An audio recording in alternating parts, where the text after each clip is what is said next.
The early church, they didn't cling to stuff because they realized what God had said was actually true, and it all belongs to God. It wasn't ultimately theirs to begin with. The early church, these first followers of Jesus, they trusted that God would provide. They trusted that since he gave it all to begin with, every good and perfect gift comes from God, that he would provide and they would just do whatever he said with his stuff.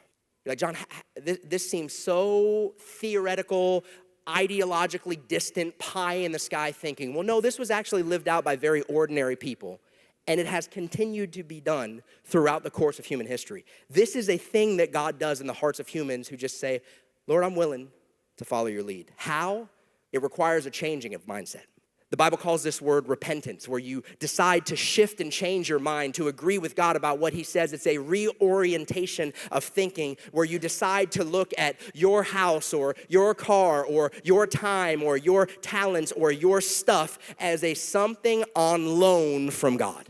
Where you begin to think of yourself not as the owner of said thing, but of the steward, of the temporary manager, and you ask the owner what he has in mind. If the first point is hold loosely what God has entrusted, you can only hold it loosely when you trust God to hold it securely.